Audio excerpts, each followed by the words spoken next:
pacotes pós-estruturais.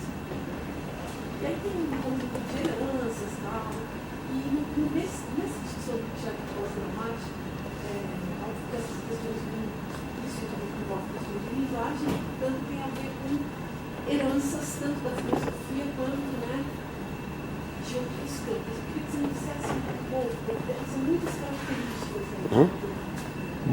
Queria que você me dissesse um pouco quais são qual é esse ambiente de fora, né, que organiza essas reflexões, né? Não só o fazer teatral, mas é mais essa sua fundamentação. Quer dizer, questões teóricas, históricas. Questões até de formalização, de poder dizer assim, isso é um pós-dramático. Isso não vem só, né, de uma experiência fática com o teatro, né? Mas também com uma herança filosófica, uma certa mudança na forma de pensar a linguagem, né? Essa discussão de linguagem. Uma dessas questões mais gerais, acho que o Lehmann insiste, por essa rixa que ele tem com a ideia de ação, de um teatro que é uma representação de uma ação, né? Ela se pauta, em alguns momentos, por uma retomada de uma polêmica de um dos dramaturgos que ele trabalha, que é o Rainer Müller, com a ideia de ação, em que ela pressupõe, isso que você tem uma organização de eventos, de acontecimentos que se desenvolvem numa certa direção, caminham com um certo clímax e se desenvolvem, isso tem um certo pressuposto que é uma concepção um tanto teleológica da história. Então, a polêmica do Rainer Müller com o teatro do Brecht, por exemplo, com o teatro do épico, é dizer que o teatro épico do Brecht está inteiramente calcado numa concepção teleológica da história que fazia um certo sentido no âmbito do marxismo até os anos 20. Né? Então ele tenta examinar isso, por exemplo, na história das esquerdas alemãs. Né? Então tentando mostrar que a organização do movimento operário aponta para uma ideia de revolução que é um elemento assim fortemente constitutivo da experiência do teatro épico, né? E que visa uma certa resolução histórica. Né? Então Rainer Müller vai dizer que isso não é mais verdade, né? Então você tem uma história que está, digamos, estagnada. Né? Então ele vai fazer boa parte do teatro dele a partir dos anos 50 e 60, né? na Alemanha Oriental, tentando mostrar que não é mais possível pensar nada da história, né? Não tem mais nada ali acontecendo. Né? Então essas formas do teatro épico que apontam para uma relação de teoria e prática, que se resolve numa transformação histórica radical, né? Elas caem por terra. Né? Isso está um pouco na base da ideia do pós-dramático do Lehmann. Né? Só para dar uma ideia, tem um texto muito significativo do Rainer Müller, né, que nos anos 70 tinha um pesquisador e um senador alemão chamado Rainer Steinweg, que recuperou o modelo da peça de aprendizagem do Brecht, né, e convidou Rainer Müller para participar ou pensar algo a respeito do modelo da peça de aprendizagem. Né. Isso que é a ideia de uma experiência cênica na qual você não tem plateia, né? Você não está apresentando nada para uma plateia, mas você é um texto, são dispositivos teatrais para um certo grupo pensar ou se posicionar frente a certas questões. Né? Então, o expediente teatral invista um certo aprendizado coletivo, que implica ali um certo desenvolvimento histórico na qual você tem algo acontecendo. Né? Então, tem uma carta do Rainer Müller ao Steinweg em que ele diz o seguinte: com irritação crescente, tentei extrair do lamaçal das palavras de nossas conversas sobre a peça de aprendizagem algo útil a terceiros. A tentativa fracassou e nada mais me ocorre com relação à peça de aprendizagem.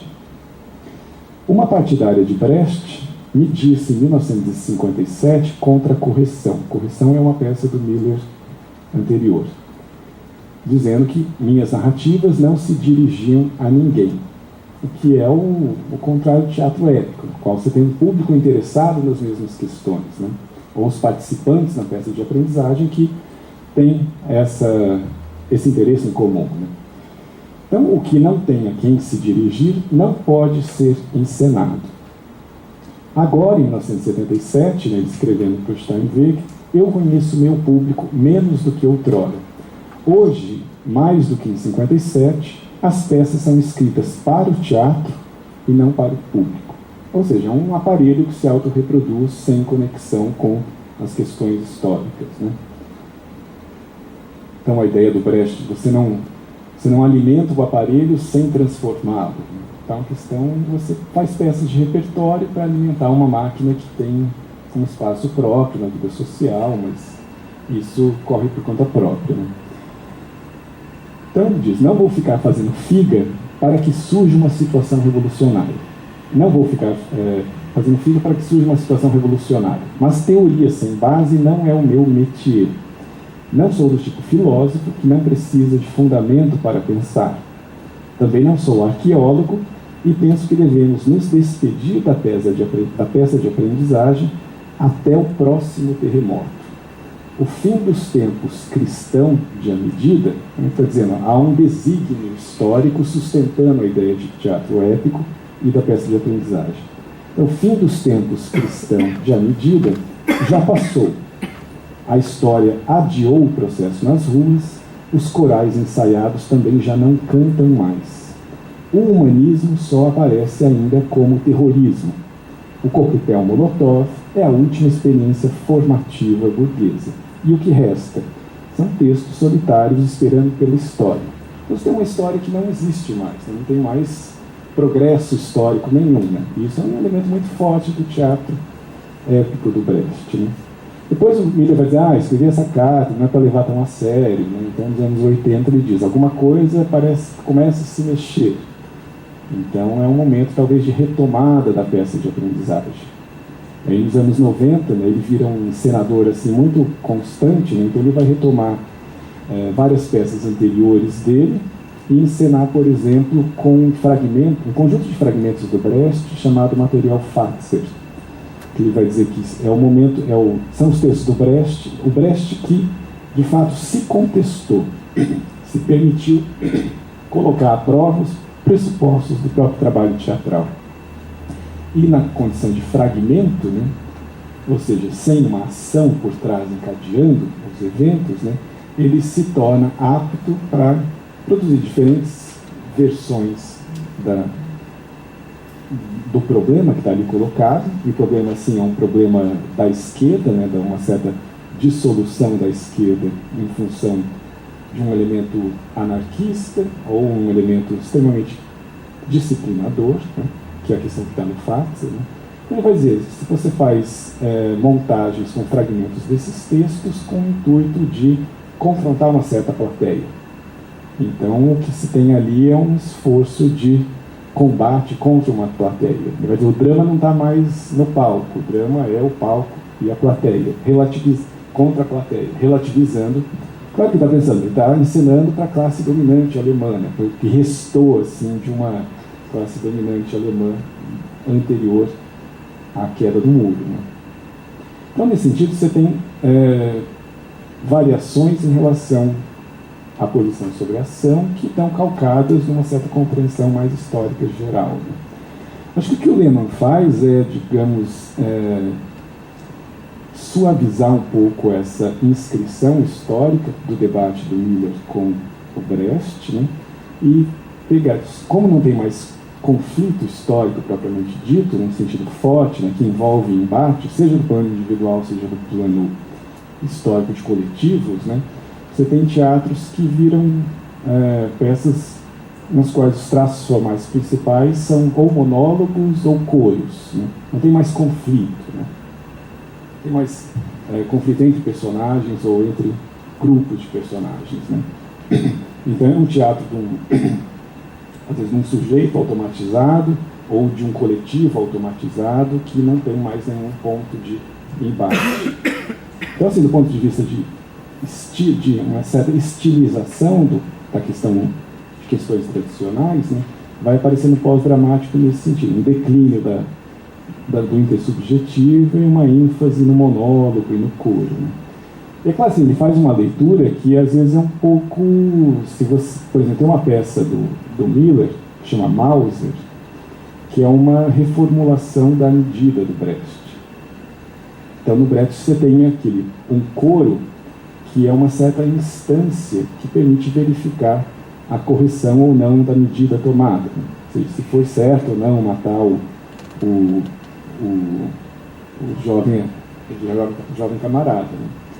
Então, mas isso pressupunha uma relação dialética entre indivíduo e coletividade, na qual se poderia conferir ao coletivo esse papel de instância de juízos da ação correta. Né? Então, na peça do Miller, ele reduz bastante a dimensão da medida e transforma o coro num tribunal revolucionário.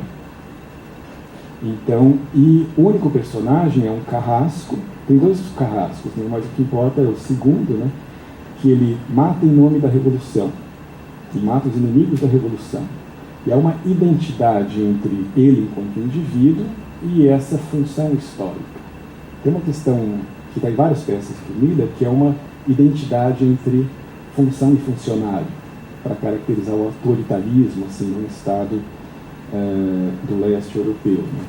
Então, na peça do Miller, esse indivíduo mata em nome da revolução, com a mão da revolução, mas tem um momento em que ele passa a matar por prazer próprio. Então há uma cisão entre ele e o processo histórico. E aí ele é julgado, que ele reclama uma individualidade própria, distinta daquela do coro, que é o tribunal revolucionário. Então, a partir daí ele interroga esse coro a respeito do sentido desse processo histórico revolucionário. E o coro não é capaz de responder a ele. Somente depois da revolução ser vitoriosa, você vai perguntar pelo sentido do processo, ou poder responder aquilo que é o homem, né, que sai desse processo. Né. Na peça do Miller, você tem, e assim, na disposição dos atores, né, a voz do carrasco, às vezes ela faz parte do coro, às vezes não. Tem entradas e saídas do coro o tempo todo. E ele tenta mostrar dessa forma que continua havendo um conflito entre essa instância individual e a instância coletiva. Então o coro sempre fala por oposição ao indivíduo e o indivíduo por oposição ao coro. E essa impossibilidade do coro responder às questões do indivíduo é um sinal da fraqueza do próprio coro, automatizado como um processo histórico cujo desígnio não é possível identificar. Né? O Lehmann faz uma interpretação da peça que é no sentido de identificar indivíduo e coro na forma de uma instância que se move contra um inimigo total. Então ela vira uma voz automatizada que não encontra pontos de conflito, né? Então uma identificação do indivíduo ao coro por causa desse processo social automatizado que extingue o conflito na relação entre coro e indivíduo. Então, entre coro e monólogo, né, você tem uma identificação dessas duas instâncias e não mais uma oposição. Então, a interpretação dele vai no sentido de eliminar o conflito interno à peça como se fosse uma peça de uma certa verbalização por parte do coro e do indivíduo integrado a ele de um movimento histórico automatizado que não tem com que se confrontar mais. Né? E que realça, de um lado, a perda de presença cada vez menor do elemento conflituoso dentro da peça, né? E, de outro lado, uma ênfase nos monólogos e nos coros como se fossem instâncias não problematizadas por um conflito interno, né? Mas que faz parte um pouco desse esforço dele de caracterizar traços estilísticos próprios ao pós-dramático. Né? Então a questão toda é assim, o Miller ele ajuda muito a esmiuçar esse enraizamento histórico dessas questões. Né? E um pouco a dificuldade de colocar ele no âmbito do pós-dramático é porque você tem um embate muito forte com essas instâncias que são aquelas mesmas com as quais o Brecht se confrontou para passar do dramático para o épico. Esse é um material próprio do teatro do Miller, né? Então, só que ele vai levar um pouco mais adiante naquilo que era, digamos assim, ainda uma certo otimismo, uma certa crença numa possibilidade de aprendizado, crença não, uma certa confiança numa possibilidade de aprendizado, é visto por ele do ponto de vista de que isso não deu em nada, né? Isso virou um processo histórico sem nenhuma superação à vista, né? E as peças dele são assim, enraizadas em história. Se for ler assim, você não aguenta Hitler, Stalin, o tempo todo, né? Então, e do ponto de vista extremamente conflituoso, né? A maneira como ele lida com essas instâncias, né? Então, acho que a ideia do pós-dramático dissolve um pouco esse conflito que está na base assim, desses traços estilísticos, né? Não sei se eu respondi assim. Sim.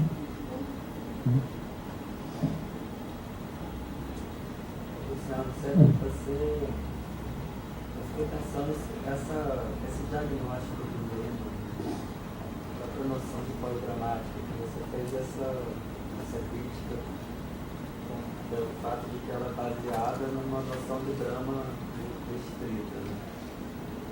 Mas ao mesmo tempo tem uma coisa nessa classificação muito geral, guarda-chuva, né?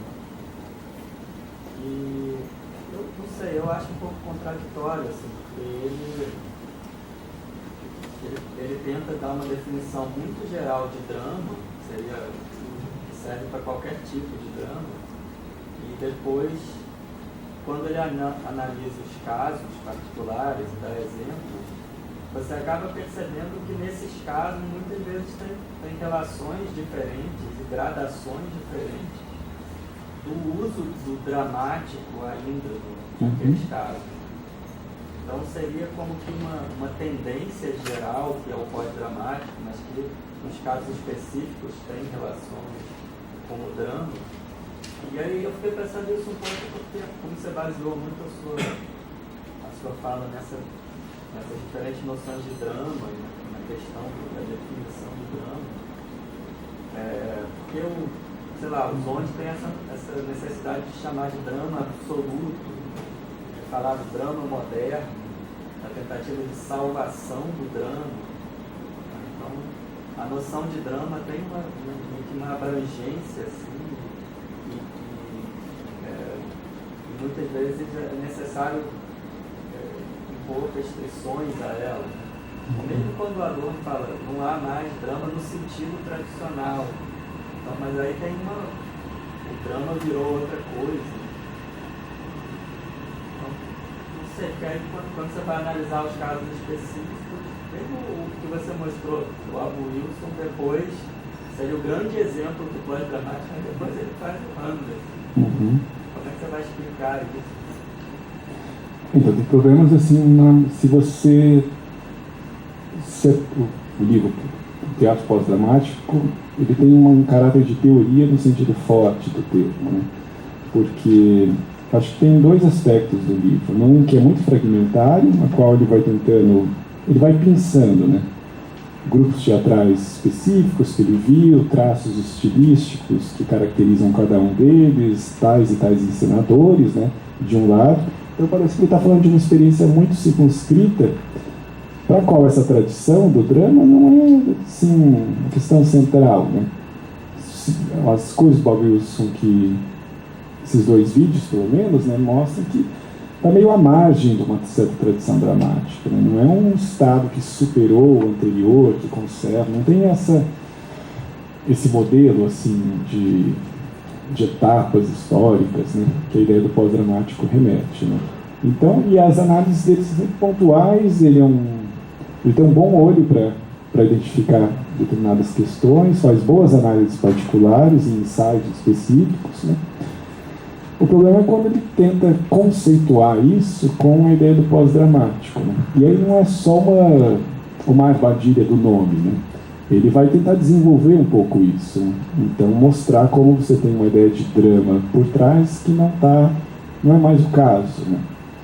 E nesse sentido ele perde de vista tanto elementos dramáticos que continuam nesses textos que ele analisa, né? Por exemplo, ele analisa um texto da Sarah Kane, né? na qual você tem um conflito de um casal numa primeira cena e depois isso vai se desenvolvendo de uma maneira que não segue uma necessidade da ação dramática propriamente dita, né? Mas tem um monte de elementos dramáticos ali, né? Então acho que forçar a ruptura, né, impede que você dê conta disso, né? Então, por exemplo, os casos de superação do drama no livro do Zonde, né, ou no próprio teatro épico do Brecht, né, o dramático é um material ali que está sempre sendo trabalhado, né? E o estranhamento não faz sentido se você não há primeiro uma identificação, né? Então você tem que lidar com as duas coisas, com o imediato e a mediação por trás, né? Então o que se pede é um pouco essa presença de elementos do drama no interior do que ele chama de pós-dramático, né?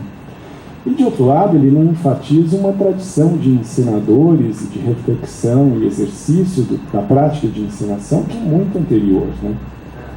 Então tem um texto do próprio Brecht, um texto teórico, acho que do início dos anos 30, né, em que ele falava que a exigência de naturalidade da cena autêntica, propriamente dita, né, ela era muito diferente para um encenador da época do Shakespeare, né, o próprio Shakespeare, do que era para o final do século XVIII na Alemanha.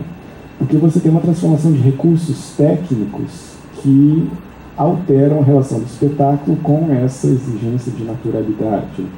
Você pensar mesmo no Diderot, né, no discurso da poesia dramática, né, quando ele conceitua a ideia da cena autêntica, que é aquela que tem ergue a quarta parede, né, de maneira que aquilo se feche como um universo próprio, sem comunicação externa, tanto para a vida própria dos atores, fora dos personagens, quanto para a existência de um público ali, né?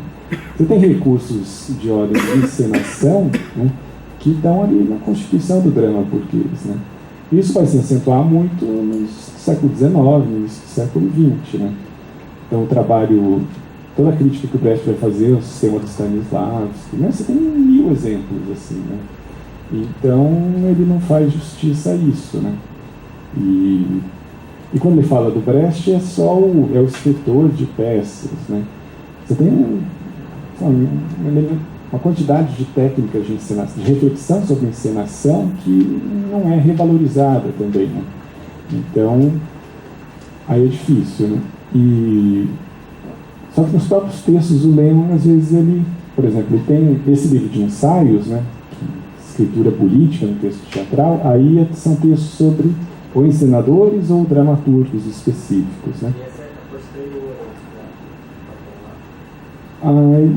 são vários ensaios escritos em 20, 30 anos que ele reuniu na década de 2000, né?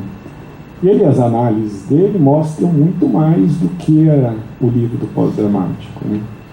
Então, uma análise que ele faz desde os textos antigos quanto textos recentes, assim, né? Aí se fala, então, pós-dramático não é tudo isso, né? Então, você tem, às vezes, modificações, mas a ideia de uma instauração de novo tempo para o espetáculo, né, que é uma coisa um pouco que pesa no livro do pós-dramático, ali se dilui meio que um pouco, né? Então, é um guarda-chuva, assim. E aí, quando os exemplos dele voltam a... Assim, ver o que o Bob Wilson faz com textos teatrais tradicionais é muito interessante. Ele fragmenta esses textos, ele submete esses textos a uma dinâmica do espetáculo que não é da ordem da ideia de vamos montar um texto, coisas assim, né? O Hamlet dele é um monólogo em que ele mesmo faz o papel e extremamente irônico no tratamento do personagem, né? Então, mas é um texto, assim, tem uma tradição, né? E é quando o trabalho do Bob Wilson vai se inscrevendo mais numa tradição que é do teatro, né? Se pensar no Einstein on the Beach, né? Esse trabalho com o Philip Glass, não tem nada que diga que aquilo deva ser interpretado como teatro, né? É um tipo de espetáculo extremamente híbrido que dialoga com várias artes. Alguns dos casos que o Lehmann comenta, você fica na dúvida se dá para chamar de teatro. Poderia estar na exposição, como uma performance de instalação. Ele vai dizer que tem uma tendência do teatro às artes visuais, enfim. A questão é que os próprios espetáculos contestam essas definições rígidas de formas ou gêneros, né? Mas tem um hibridismo formal, uma transição de um gênero ao outro que você tem que um pouco desconsiderar para a ideia do pós-dramático valer. Né? Então, o rompimento pode ser com outras instâncias de outras artes, né? Não com drama absoluto, no sentido forte. Né? Então, aí é menos convincente. Né? Mas como crítico, sim, é bom. Os ensaios, assim, evidenciam muitas coisas. Os trabalhos dele tem muita coisa boa sobre Brecht, sobre Reinhold Miller, que não é só no sentido de dizer é ou não é pós-dramático. Né?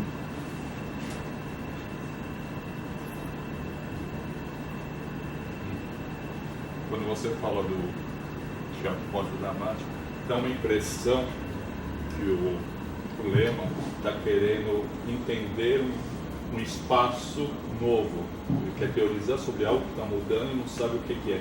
Lembra um pouco, uma larga medida, veja bem, do Fukuyama, que ele vai querer inverter, não existe mais história, não vai existir mais teatro dramático, não sei se eu estou claro. Então você quer fazer uma história, determinar uma história que ela seja uma transição. É como hoje, fazendo um paralelo, derrubar ou não derrubar a Dilma, direita ou esquerda, quem vai derrubar? A esquerda que está fragmentada ou é a direita que mesmo não se entende? Dá uma impressão isso, esse pós-dramático, e ele foca muito na literatura dramática. E aí você fala que ele esquece um pouco das ações, dos elementos, procedimentos técnicos do ator, no campo prático, na prática. Ele está tentando sim delimitar um campo novo que ele vai caracterizar com 1000 elementos de estilo, assim, e esses elementos da prática teatral ele vai se preocupar em explicitar nesses objetos que ele está analisando, que fazem parte desse campo novo. Agora, dos anteriores, né, desconsidera muito. Né? Então, o Brecht continua sendo um ótimo exemplo para contrapor a ele, né? Porque você tem mudanças assim de prática de encenação, formulação de técnicas de estranhamento extremamente diversificadas entre si, né? Inclusive, o Brecht não estabelecer um rol de técnicas de encenação. Você tem uma espécie de esforço de produzir um efeito de estranhamento. O que vai produzir isso está totalmente aberto à experiência de ensaios e de experimentação. Ele lista algumas questões, assim, algumas formas específicas, né? Mas o que vai decidir se estranha ou não, né, é a prática teatral. Né? O mesmo esse procedimento que é muito empregado, né, do ator se desidentificar com o personagem e falar diretamente para o público e voltar para o personagem, né? Isso se diluiu de maneira tão forte, né, que a gente pode dizer, isso não produz mais estranhamento. Né? Mas é uma coisa que é uma decisão que cabe à prática teatral. Né? De quem está produzindo, ver se isso ainda produz o efeito que se almejava. Né? Ou é uma coisa um efeito, uma técnica que adquiriu um caráter maneirista, assim. Né? O ator pode se exibir para o público como aquele que domina uma técnica de estranhamento inventada décadas e décadas antes, né? Mas a questão de estranhar propriamente dita não ocorre, né? Agora, esse tipo de questão fica meio à margem do texto do Lehmann, na medida em que ele vê o Brecht ainda como o autor das grandes parábolas, né? Tem um texto dele que é um pouco mais interessante, que chama, acho que é o Modo de Fábula, no qual ele vai discutir a posição da fábula no interior Ele se baseia num texto do último Brecht, um texto teórico que é o Pequeno Organum, no qual o Brecht discute alguns elementos do Galileu. Né? E aí, para o Brecht, você tem um elemento assim, que é a importância da fábula, mas também a importância do que ele chama de gestus, né? Que é uma espécie de incorporação física, corporal e fisionômica que o ator faz do seu personagem, né? Que não é facilmente traduzível num significado. Né? Aí ele tenta mostrar que você tem uma contraposição, uma dialética interna dentro do Brecht, né? Entre a parábola que busca fechar a peça num significado, né? E esse gestus do ator brechtiano, né? Que tenta apreender o seu personagem de uma maneira que enfim, é difícil deduzir uma doutrina por trás disso, ou vincular um significado social preciso, né? Então, é uma análise muito mais rica assim, do próprio trabalho brechtiano, que exige considerar o trabalho de atuação, né? Trabalho de encenação. Mas é quando ele tem que passar a régua e dizer o que é pós-dramático e o que é dramático, aí essas nuances, né, se perdem um pouco, né? Então Brecht vira só o escritor de fábulas e parábolas, do teatro calcado no texto ainda, né? Então tem que ter uma certa crítica para aproveitar o que é interessante da teoria do lema e aquilo que é mais difícil de sustentar, né? Um ponto que eu acho muito fundamental, eu concordo absolutamente que uma coisa é o que ele fala do Brecht no pós-dramático, que não existe uma análise, já brechtiano, ele está de alguma forma só falando por que o teatro brechtiano ainda não seria a mesma coisa do teatro que ele quer analisar e outros textos. Mas quando ele vai usar o termo pós-brechtiano, ele não fala só pós-brechtiano porque o Brecht ainda ele fazia drama, e ele coloca pós-brechtiano na medida em que o teatro pós-dramático tem como fundamento as mesmas questões do teatro brechtiano. Se coloca as mesmas questões, mas não se contenta com as respostas dadas por Brecht. Então, parece que nessa própria formulação, ele já está admitindo que o teatro brechtiano não é simplesmente dramático no sentido tradicional.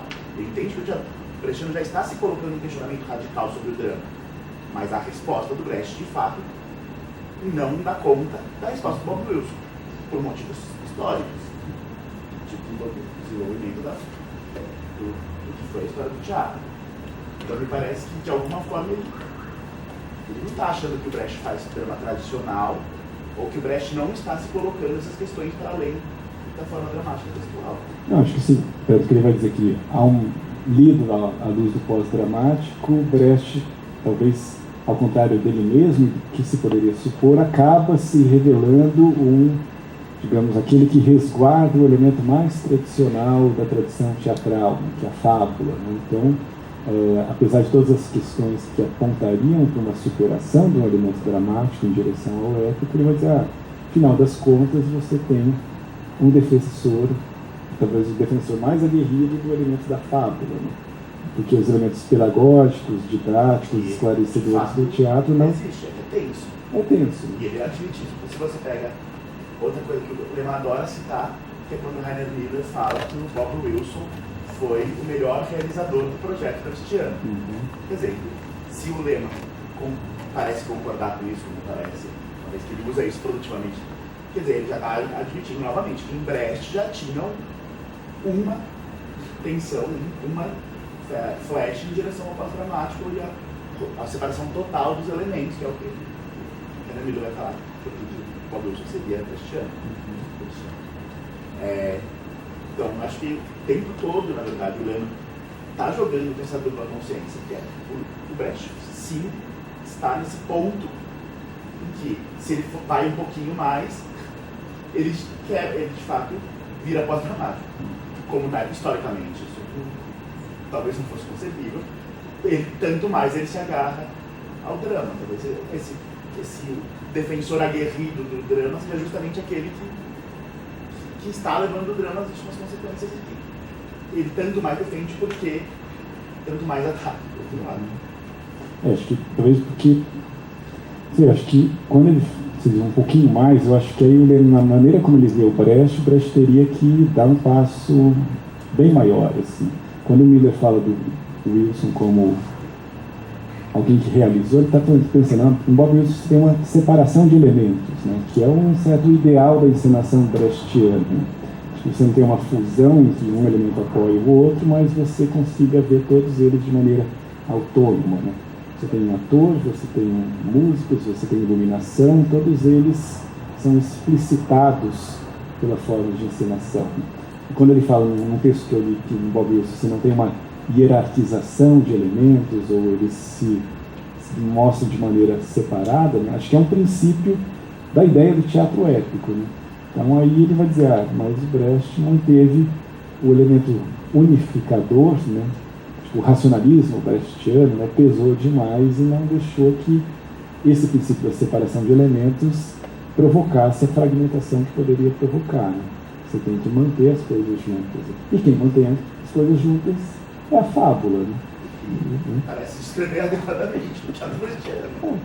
Então, do ponto de vista dele, você tem uma certa precedência de organização do espetáculo que é dado pela fábula, né? Na interpretação que ele faz do Brecht. A leitura que o Benjamin faz não tem isso, né? Isso aí é diferente. Você tem uma relação funcional do texto ali dentro, né? Mas não é uma leitura também. Eu acho que é uma leitura contra o Brecht, na verdade. O Benjamin descobre um Brecht um pouco diferente da maneira como o próprio Brecht se compreende. Então, por exemplo, quando ele escreve sobre Um Homem é um Homem, o Benjamin está refutando certas críticas à peça, né? E, ao mesmo tempo, o Brecht também está escrevendo um texto para se defender dos seus críticos. Então, tem umas observações lá sobre Um Homem e um Homem. O que cada um fala sobre gesto, o que Brecht fala sobre gesto, o Benjamin fala sobre gesto, é muito diferente. Brecht ainda pensa o gesto nessa ideia de um gestos, né, de uma certa postura na qual é possível aprender uma certa unidade do personagem. Quando o Benjamin fala do gesto, é uma outra palavra, que é aquele gesto específico que cita um gesto anterior. Então tem um momento de fragmentação que é montado durante dois momentos que surgem do processo de fragmentação que são montados por essa citação, né? Isso, assim, pressupõe um processo de fragmentação que vai contra essa unidade dada pela fábula, né? Então, acho que Isso não são leituras muito mais retroativas, quer dizer, na época do Benjamin, você tinha o teatro brechtiano comparado ao drama absoluto. E aí, em relação ao que se considerava unidade da fábula, de fato, o Brecht estava se separando, criando uma ruptura. O Lehmann não está na época do Benjamin, está na época hoje, e dado o teatro de hoje, relativamente, o Brecht ainda traz certa unidade da fábula de fato. Eu acho que não são, por mais que sejam leituras diferentes, a do Benjamin e a do Lehmann, a distância histórica dá conta delas não serem opostas e uma sendo indissociável da outra.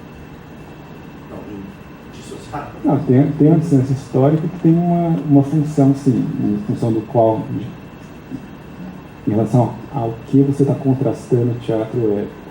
Mas se você pensa o que o Benjamin pensa dos espetáculos do Brecht ali do final dos anos 20 e início dos anos 30, e o que o próprio Brecht escreve sobre os próprios espetáculos, aí você tem diferença. Aí você bate texto com texto e eles estão falando coisas diferentes, né? Então, e o Benjamin reconhece, né, quando tem as discussões deles na Dinamarca, né, o Benjamin toma nota como diário, aí ele está dizendo, né, o Brecht tem a poesia, o didatismo, a parábola, né, vai ser um ponto de chegada desse teatro. Né? Você tem uma correção teórica, né, da qual o Brecht não pode abrir mão. E isso vai se tornar ainda mais forte, né, a partir do exílio, né, no qual ele está distante da prática teatral, tem um movimento social que foi interrompido, e aí o que garante unidade e pedagogia, esse teatro vai ser cada vez mais depositado na fábula. Então você vê as discussões entre eles, compara texto com texto, e eu acho que tem diferenças, né? Claro que não tem qual é mais certo que o outro. O autor tem uma autoridade mais forte do que a do crítico, né? Aí você tem Brecht para todos os gostos, né? E aí se você for encenar ou escrever sobre, você vai tomar uma posição e decidir justificar qual é que seria mais relevante, né? Mas eu acho que, além dessa diferença que você menciona, que você tem um plano de fundo completamente distinto, né? O teatro naturalista de um lado e outras experiências dos anos 50, 60, ali mesmo naquele momento você tem leituras diferentes, né? Ou do Adorno, né? Nos anos 30, ele escrevendo a posição mais tradicionalista possível. Ele está vendo a mensagem do texto, né? Então não consegue entender o que é o espetáculo, né? Então você tem três autores que dialogam entre si, mas com posições muito distintas sobre o mesmo objeto. Claro que Benjamin e Brecht um pouco mais próximos, né? O Adorno bem longe, né? Então, é isso. Só acho interessante acrescentar nesse pano de fundo, o contraste, né, a análise que você mencionou do Zondi, não é só o teatro naturalista e depois a perspectiva do Lema do teatro posterior, mas tem essa perspectiva da crise do drama. Então, o drama moderno chegar num certo esgotamento, já numa possível ruptura ali com o Tchekhov. E aí, como é que você vai enxergar o Brecht que faz? O que significa o teatro épico olhando para isso? Que já é um momento de crise. Porque pressupõe de maneira muito forte a autonomia do drama. Né? Você tem uma trajetória percorrida por um gênero, por uma forma específica. Né? E aí isso vai além da opção de cada. Você pode dizer que cada dramaturgo vai tomar uma posição diferente em relação a esse problema, mas esse problema chega até eles. Né? Então, isso pressupõe sim uma ideia forte da autonomia do drama, que está no Zondi, está no Adorno, está em todo o hegeliano, talvez, né? Eu acho interessante essa questão desse embate, dessa tensão do Benjamin e do Brecht. O Heiner Miller, ele retoma muito esse debate dos dois sobre a parábola, usando meio que o Benjamin contra o Brecht e a centralidade da parábola, da utilidade da parábola, né, para o Brecht, nesse contexto. Sim, porque vai dizer, o Brecht que está se desenvolvendo ali a partir do início dos anos 30, né? E mais ainda a partir de 33, vai ser o Brecht da parábola. Né? No diagnóstico do Heiner Miller é a imigração, o exílio não é só o exílio, né? Mas é a imigração para o classicismo. Né? Então ele vai dizer que é uma questão análoga à imigração do Goethe para o classicismo. Né? Não houve revolução na Alemanha, então o autor foi buscar no classicismo alguma outra coisa. No Brecht seria mais ou menos a mesma coisa. Né? E aí essa inteligibilidade da parábola brechtiana, né, vai se tornar um elemento ainda mais forte. E aí ele vai recuperar o Benjamin porque você tem uma outra noção de parábola na obra do Kafka. Né? E aí o Kafka é um ponto de atrito entre Benjamin e Brecht justamente naquela época. Né? E as razões pelas quais o Brecht rejeita a parábola do Kafka são muito evidentes. Né? Elas não são compreensíveis. Né? Você não tira nenhuma... Quase como se dissesse, não há nenhuma orientação para a vida prática, né, que se tira da parábola. Então elas não funcionam. Então é um fracassado, ele é um visionário, mas é um escritor fracassado. Né? Então ele não tem como aceitar. Né? E aí é como se... Tem uma questão que é muito forte no estranhamento do Brecht, né, de que você tem que explicitar o estranho para retomá-lo de uma maneira conhecida. Né? Tem um movimento hegeliano, né, no qual você estranha e é confrontado com uma nova imediatidade, mas isso produz um certo conhecimento. Né? No Kafka você permanece nesse estranhamento, né? E aí se torna enigmático, não inteligível. Né? E aí o diagnóstico do Miller vai ser dizer que isso aí é um pouco mais, sei lá, talvez mais condizente com o estado de coisas que desmentiu as expectativas do próprio Brecht. Né? Mas aí o debate, que é um texto dos final dos anos 70, né, é bastante interessante, porque no mesmo momento é um momento meio de guinada, né, de virada no teatro do Heiner Miller, né, que vem correndo desde o final dos anos 60. Né, que ele começa também com umas peças assim, mais convencionais, né, tem uma dívida maior com o teatro épico dali. Né? E aí, a partir dos anos 70, são textos muito mais resistentes, né, a um sentido organizador, né? São montagens de textos diversos, né? Às vezes parecem poemas apresentados na forma dramática. Né? Então tem uma experimentação formal muito forte, no sentido que vai distanciar ele de ser um teatro épico, mais ortodoxo, mas não é necessariamente pós-dramático, né? Que é tudo a tensão com o que aconteceu com essa forma. Né?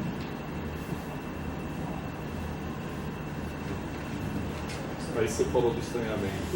Talvez o estranhamento seja a chave, que é uma tomada de posição.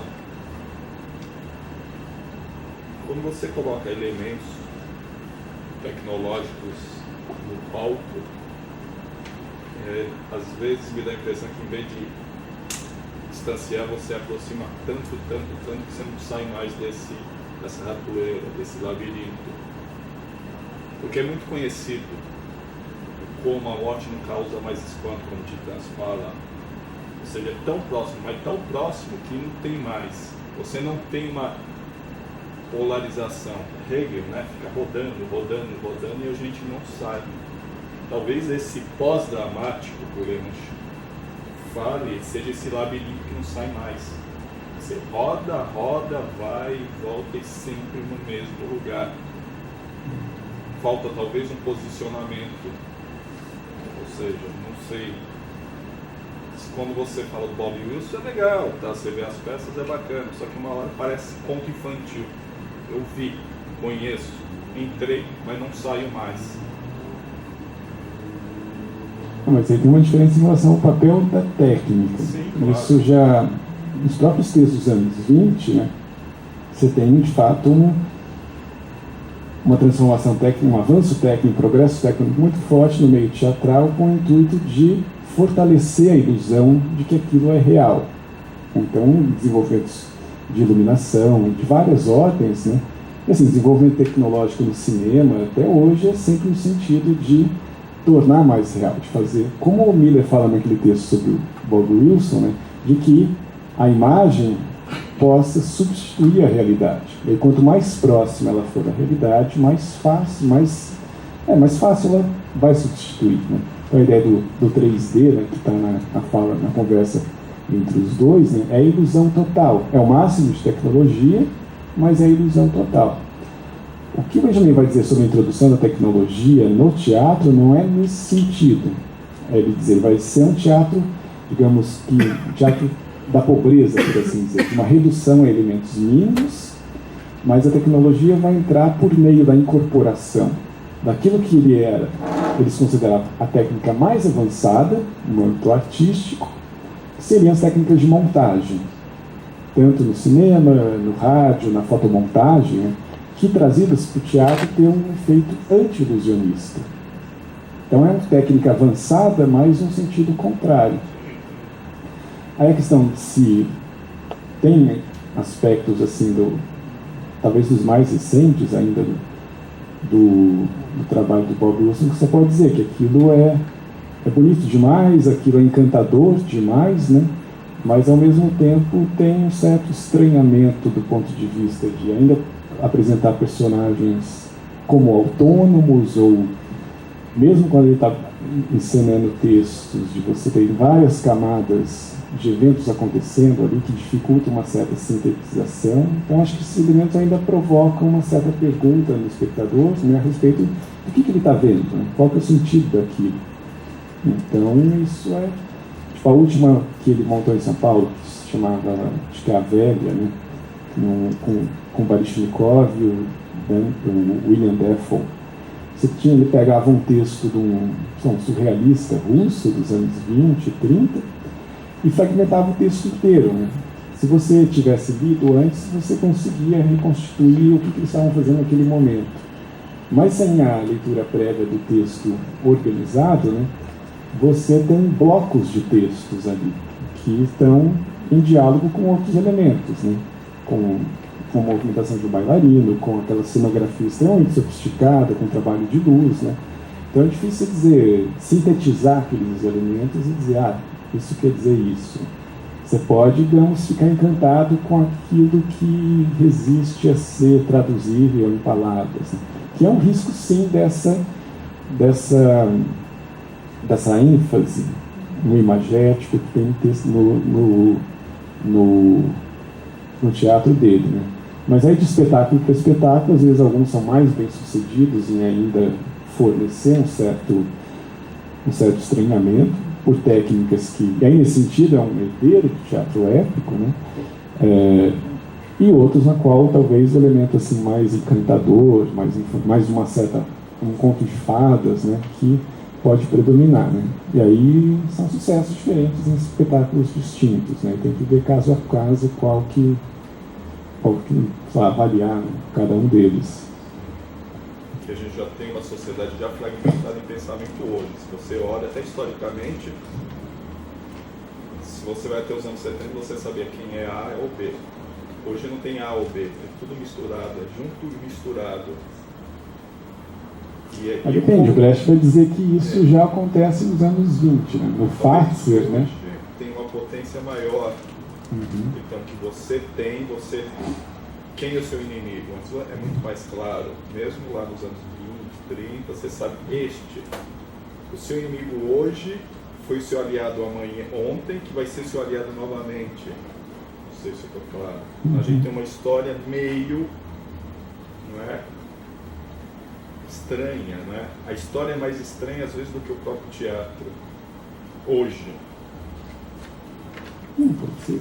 Mas essa questão dos papéis claramente determinados, se você quiser ver uma referência anterior, né, você pega os fragmentos do Fartzer, do Brecht, né, que são muito importantes para o Rainer Miller, né, que ele vai dizer que você monta ali uma espécie de clinch, né, entre revolução e contra-revolução, da qual se não tem síntese nenhuma, né. E aí, uma das falas finais do Fartzer, né, que o Rainer Miller interpreta como uma profecia a respeito da história da esquerda, né, é dizer que daqui em diante, por muito tempo, não haverá mais vencidos ou vencedores. Então isso dilui uma espécie de campo político na qual você tem claramente papéis determinados, né, que aponta para uma cisão interna da própria esquerda, que é a história da peça, né, entre os elementos disciplinadores e os elementos anarquistas, né, e pelo fato de não haver organização possível que compatibilize esses elementos, você tem uma fragmentação do grupo e a extinção deles na peça, né? Mas isso é alguma coisa que vem de lá de trás. Né? A gente fala foi quando você falou dessa impenetrabilidade do político e do estético. Eu queria perguntar para você se na atualidade, nos dias de hoje, você reconhece no teatro uma via para essa transformação social, ou se você acha que também está fadado ao fracasso, como acho que foi o Wilson que disse você falou. Eles todos estão defendendo que é possível discernir ainda as coisas, né? Ou seja, se essas questões estão embaralhadas na vida social, né? O teatro teria que retomar esse embaralhamento, né, e fazer com que o espectador se questione a respeito dele. Tipo, trazer mais perto dele esse embaralhamento de maneira que ele reflita sobre isso. Né? Ou seja, que a sua posição seja perturbada por meio da exposição a isso. Né? Quando ele fala, um exemplo que eu dei, né, de animais que são mortos no palco, né, que você não sabe, você pode reagir esteticamente ou moralmente aquilo, né? Você tem uma situação que se verifica em outros âmbitos da vida social. O teatro poderia colocar o espectador de uma maneira especial diante dessa questão e forçar uma certa reflexão, um certo posicionamento sobre isso. Né? Então é meio nesse sentido, aí, como uma irrupção momentânea. Né? Nada que indica que algo mais amplo vai se organizar no âmbito social. Né? Vai meio por trás do pós-dramático está um pouco essa ideia de política como interrupção, como intervenção, como exceção da regra, coisas nesse sentido. Né? Nada de uma organização no sentido mais tradicional, político, partidário, de um movimento mais amplo. Né? São enfrentamentos pontuais, né? Que podem ser eficazes, podem se diluir. Né? Então, vai ter que ver caso a caso também. Né?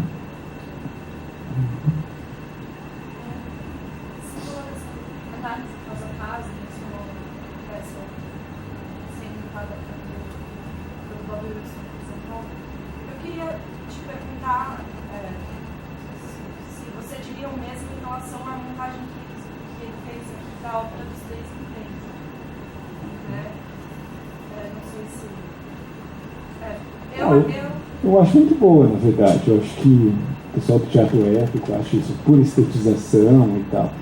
Você que é um negócio que foi tão... Tipo, você vende CDs com aquelas canções, né? 500 pessoas já gravaram. Só é insuportável ver de novo uma montagem da ópera dos Três Vinténs, né? A gente pode conseguir produzir um certo estranhamento naquilo. Aquilo aparece de uma maneira nova, né? E é um negócio que o próprio Brecht não era muito... tinha uma relação muito confortável com a ópera dos Três Vinténs, né?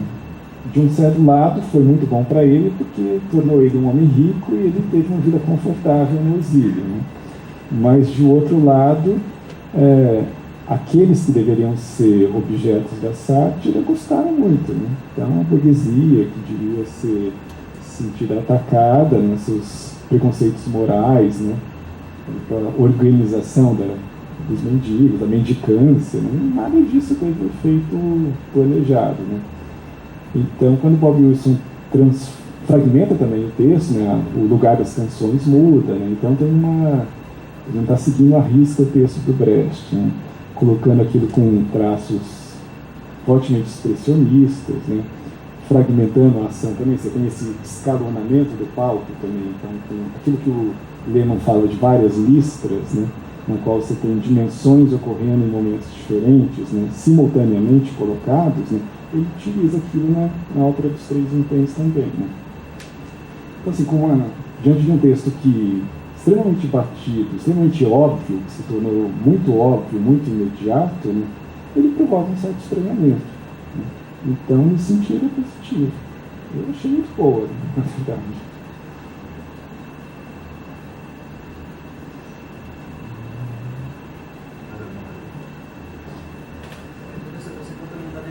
Teatro, destruir a seriedade da ação política. O que você acha dessa afirmação que você disse? Não, o que eu estava dizendo é que o Lehmann disse que o elemento estético vai se confundir com o elemento prático, né? É um pouco isso. Então você não tem como apresentar algo diante do qual você tem uma reação exclusivamente estética, exclusivamente política, né? Quer dizer, o teatro que ele considera bom é aquele que torna essas questões assim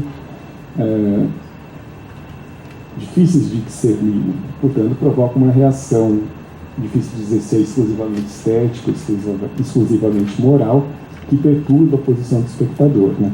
É mais ou menos nesse sentido a afirmação dele. Vamos encerrar então, porque a gente tem outra atividade 6h30, senão dá tempo as pessoas fecharem, a gente precisa fechar a sala também, já passamos muito horário. Queria agradecer muito a professora Luciano Gatti, que fala aqui hoje. Convidar todos vocês para a atividade da noite, que já é às 6h30, vai ser um debate sobre os limites institucionais da arte contemporânea, que vai encerrar nosso segundo seminário de Estética e Crítica de Arte. Claro que vocês já estão todos convidados para o terceiro, seja lá quando acontecer. Obrigado a todos vocês também. E assim é a